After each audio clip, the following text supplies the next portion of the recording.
presiden kita? Siapa presiden kita?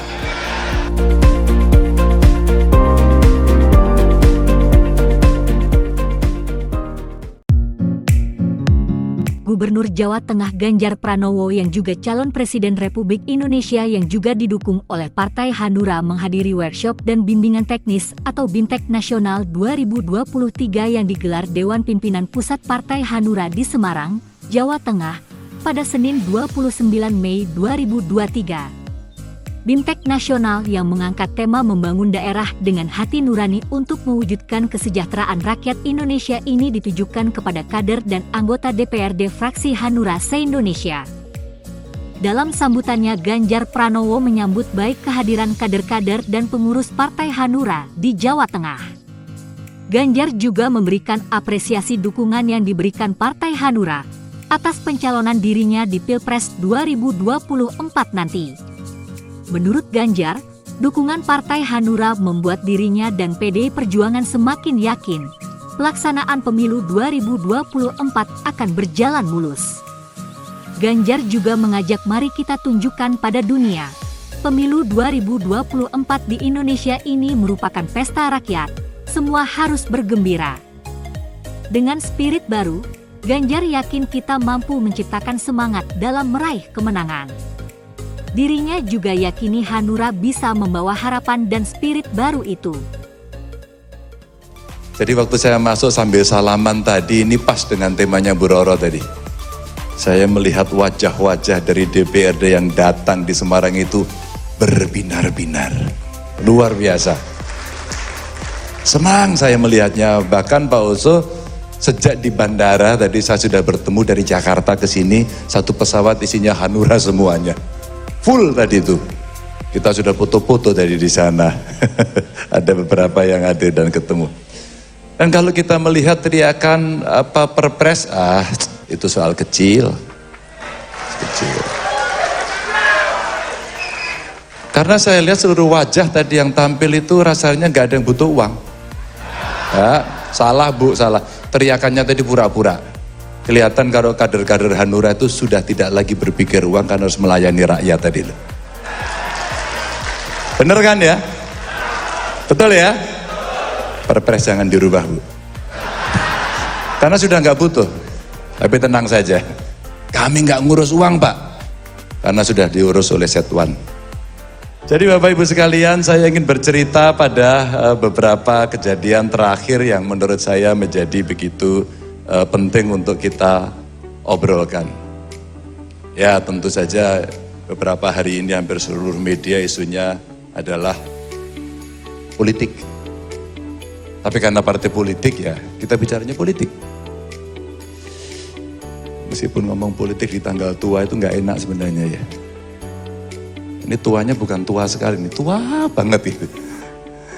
Bapak Ibu hadirin sekalian, dalam 1 bulan terakhir ini saya coba untuk berkeliling ke beberapa tempat di Indonesia.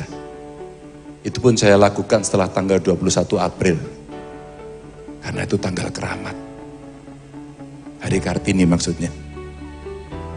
Alhamdulillah kami bisa berjumpa dengan banyak orang. Dalam catatan saya, ini ada yang menarik. Saya pergi ke Makassar, saya pergi ke Manado, ke Jawa Barat. Nah terakhir di Banten. Ini kemarin saya sowan pada beberapa romo kiai. Ada Haji Embai, Buya Muhtadi. Inilah kiai-kiai yang sakti. Begitu saya sebut langsung keluar suara yang lain. Kami juga bertemu dengan para jawara pada saat itu. Kami sempat ziarah di makam Maulana Hasanuddin dan sekaligus ketemu dengan keluarganya, diceritakan bagaimana dari Banten itu sebenarnya orang kalau melihat sejarah. Disitulah kebinekaan itu ada. Ada di sana. Banten buat saya menjadi suatu yang menarik. Karena Pak Jokowi kalah terus. Kalah terus, silakan data petanya dibuat.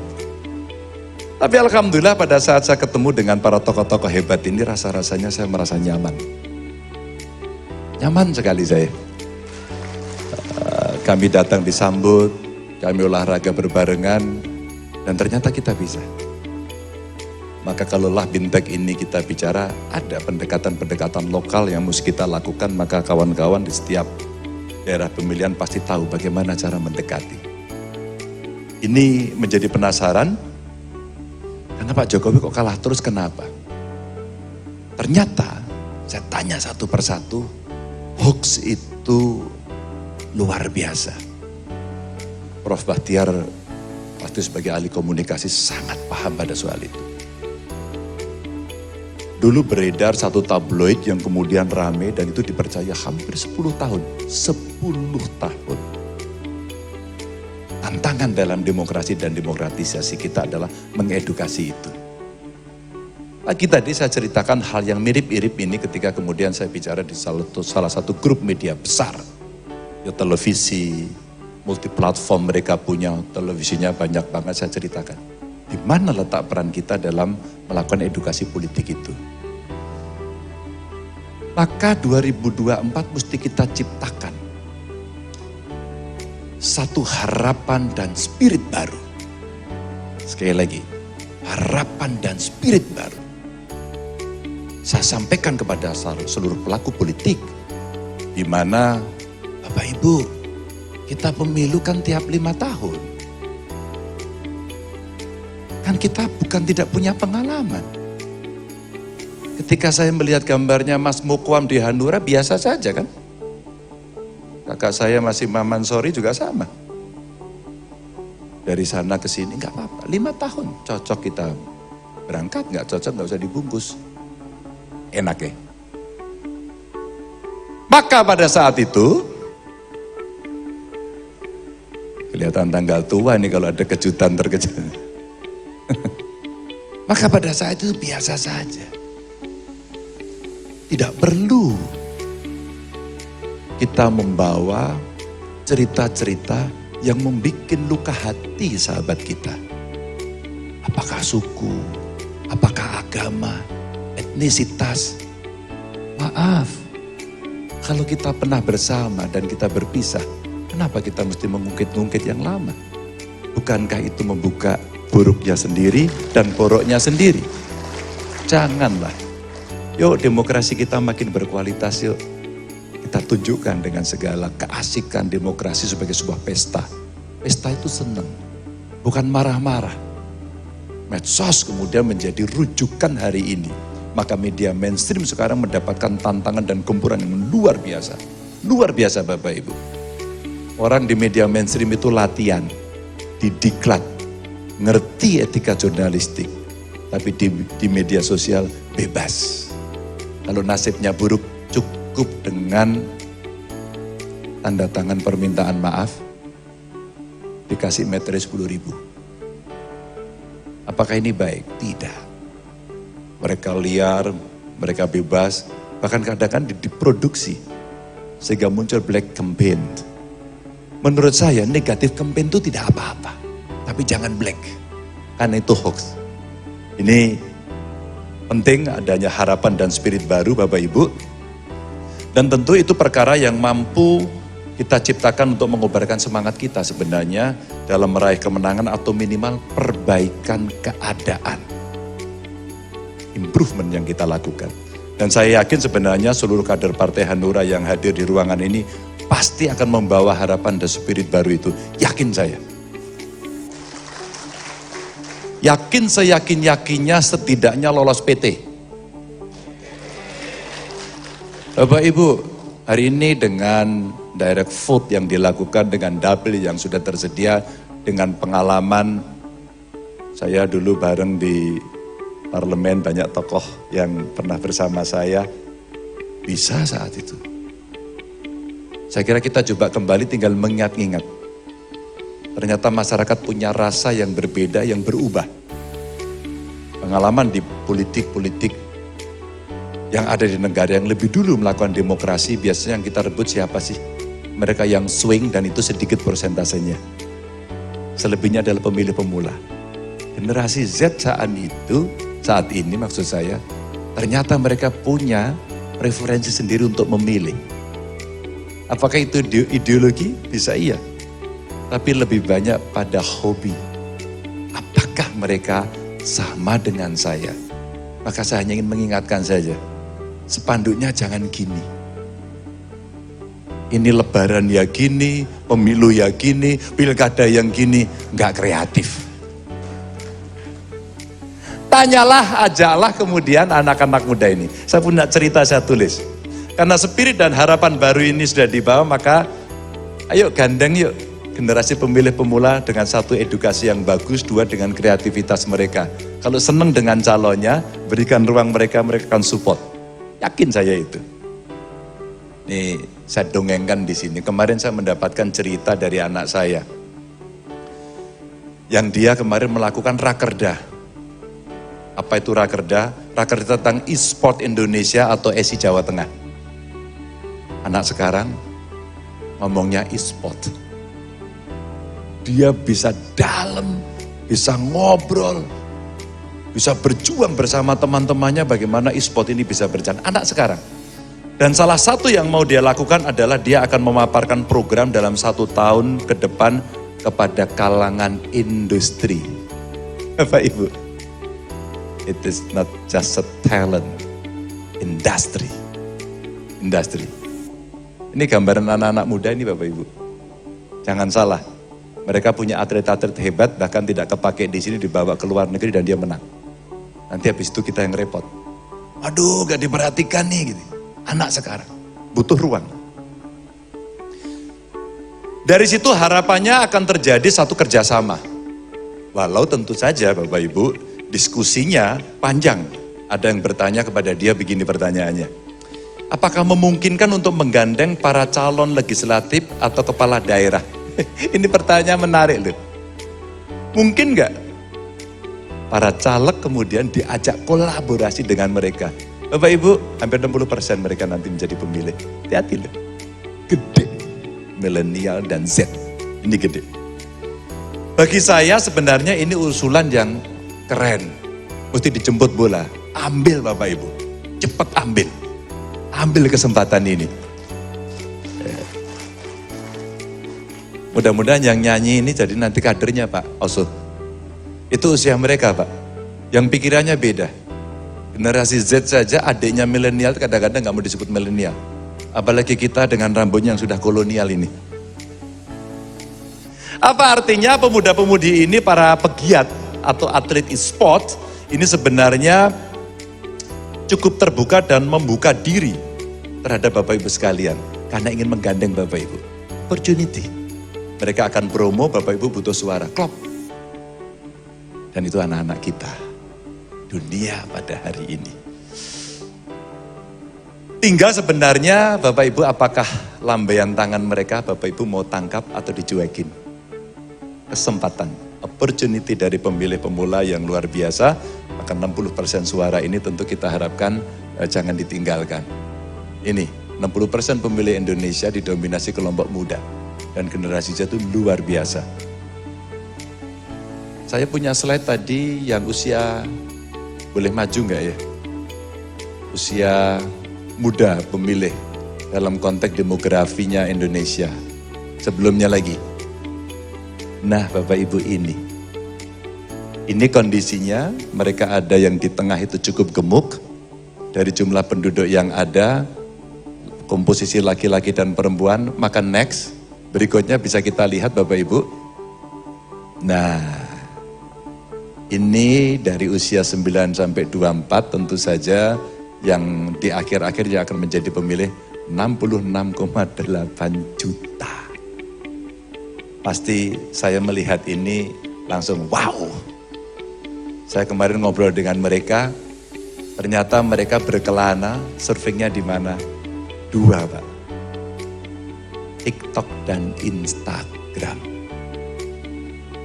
Maka kalau Bapak Ibu bermain TikTok, bermain Instagram, lalu orang lain mengatakan itu pencitraan, pasti jawabannya memang iya.